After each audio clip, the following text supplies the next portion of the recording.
Hello everyone, this is Harry's movie. In this issue, let's look at a thrilling escape room movie, Cube. At the beginning of the film, a man woke up from a room shaped like a Rubik's Cube. There was a door on each side of the room, leading to different rooms. The man opened one of the doors and climbed to another room. He had just walked 2 steps down to the ground and was instantly cut into pieces by the laser trap in the room. In the other room, people crawled in one after another. Soon, 3 men and 2 women gathered in the room. Among them were tall and mighty male policeman officer Quentin and helpful female Dr. Holloway, a female college student in mathematics Leaven, an architect with no ambitions and also an experienced jailbreak master Rennes. Several people had different mentalities, but most of them were panic and fear. Quentin told everyone not to walk around at will because there were killing detectors in individual rooms. After calming down, everyone decided to find a way out. Rennes tied his boots with shoelaces and threw them to the next room to explore the way. If there was a mechanism in the room, close the door; if there was no mechanism, enter and continue to pass. But the mechanism sensor in this room was quite special, and it would only be triggered when a living person entered. The boots were dead things, so the mechanism of each room couldn't be detected. Just when everyone thought that following Rennes could escape this place, the accident happened. Rennes did not detect a chemical sensor in the room and was caught in a trap. When people saw this, they pulled him over. But Rennes had been corroded half of his head by sulfuric acid. Everyone felt terrified at this scene. They didn't dare to act rashly anymore and reached a deadlock. Quentin did not give up. He encouraged everyone to cheer up and re-examine the place. They found that Holloway's necklace was taken away, but Leaven's glasses were still there. Quentin guessed that this should be part of the plan. Leaven lived up to expectations and found numbers in the passages on both sides. Then, she opened the other 3 doors with mechanisms and found a pattern. If the room number was prime, it meant danger, and if it was not prime, it meant safety. Leaven was very sensitive to numbers and could easily remember each room number. Through her judgment, everyone passed through the rooms safely. Not knowing how long they had been, they were trapped in a room and couldn't find the security door. Just when a few people discussed whether to return the same way, Quentin remembered the door which hadn't been seen above his head. He climbed up to check the numbers behind the door, but as soon as he opened the door, a person fell off. Holloway talked and found that this man was mentally insufficient and was a fool, Kazan. Quentin was very upset and felt that bringing a fool was a burden. Besides, Worth did nothing all the way, which made Quentin very disgusted. They moved on and opened a safe door. Quentin habitually jumped down and an accident happened. There was a wire trap in the room, but fortunately, it was discovered in time and he escaped. But his leg was scratched by a wire. After the injury, Quentin's emotions broke out, and he yelled at Worth for incompetence. And Worth just scolded Quentin at the beginning. But later the two quarreled more and more, and their anger continued to increase. Suddenly, Worth lost his mouth and said, "There was no way out here." This sentence surprised the people present, and they questioned the identity of Worth. Worth admitted that he was indeed one of the participants in the plan. He was ordered to design the cube shell of the Rubik's Cube, but he did not know the internal structure. Because every designer involved only knew what he was responsible for. When Holloway heard this, she was crazy. She suspected that the government had built the Rubik's Cube and experimented with living people. Worth rejected Holloway's point of view. He called it a major project error. Government officials in power used this project for their profit. After the official abdicated, another successor went on to complete. No one knew the specific function of the Rubik's Cube, they only wanted to make money through it. And Worth was also the beneficiary of this big project. To confess his sins, he voluntarily stayed in the cube.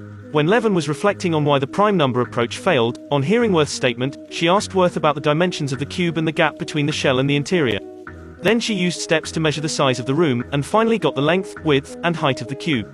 Leaven was very happy when she was calculating. She suddenly remembered Cartesian coordinates.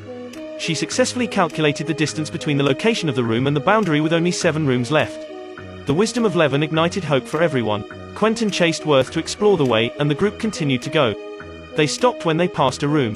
According to the calculation of Leaven, 1 more room was left and they would reach the boundary of the cube. But there was a voice control mechanism in the room to be passed through. Except for the opening of the door, other sounds would trigger the trap. For the benefit of the collective, Quentin claimed to leave Kazan behind because of his shouting. And Holloway disagreed with this inhumane action. During the quarrel, Worth came up with a way to keep Kazan quiet. So everyone took Kazan and crawled to the safe room. When Quentin finally passed, Kazan couldn't help showing his joy and made a noise. Fortunately, Quentin was agile and jumped into the safe room before the mechanism was triggered. The conflict broke out again, and Quentin felt that they could not continue to carry Kazan. Holloway was angry and scolded Quentin for moral decay. Quentin responded to Holloway with vicious words, but in exchange for more ruthless abuse. Holloway slowly calmed down after being slapped. Several people were silent for a moment and opened the last door. But what they saw was endless darkness. There was no bottom outside the wall, no exit at all. Quentin advised everyone to take off their clothes and make a rope. They tried to swing to the shell to find the exit. The lonely doctor volunteered to find the way with her lightest weight. Just when she tried to swing past, the Rubik's Cube began to vibrate. People shook their feet and threw away the rope in their hands. At the critical moment, Quentin caught the end of the rope in time and pulled Holloway. When Holloway was about to climb the window, Quentin looked cold and let go of the rope. Holloway screamed and fell into the abyss. Life and death were still in sight. The people in the room didn't know what happened outside, so they attributed Holloway's death to an accident. Leaven was hit by the situation in front of her and felt physically and mentally exhausted. So the four of them decided to rest on the spot for a while before making plans. Quentin secretly carried Leaven to the next room while everyone was asleep. Then he persuaded Leaven to drop the other two burdens and escape with him. When talking, he started to touch her. At this time, Worth came over and rescued Leaven. But Quentin was a practitioner, so Worth was beaten up to the ground, then threw Worth into another room to explore the way. Worth started laughing strangely after landing. It turned out that this room was lying with the body of Rennes. They tossed around for many hours and then went back to the origin.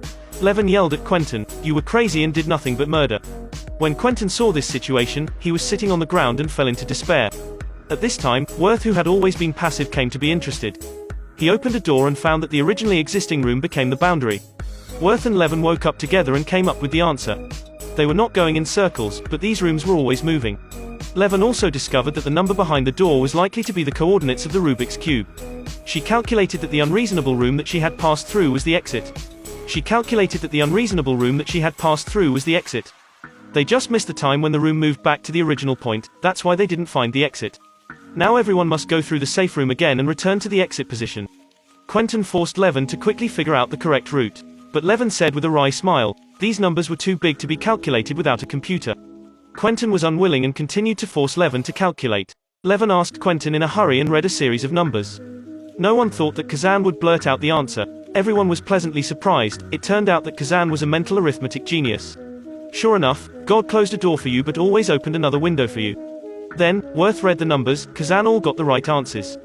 In this way, they passed through several rooms safely. Suddenly, Worth caught Quentin's neck with the door. He yelled for Leaven and Kazan to hurry up and find the next safe door.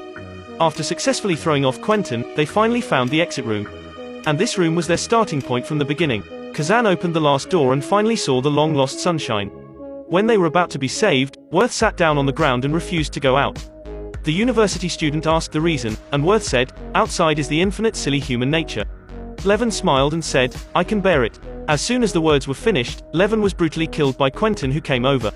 Worth stepped forward to fight with Quentin and was stabbed in the stomach. Before he died, Worth yelled for Kazan to go out quickly.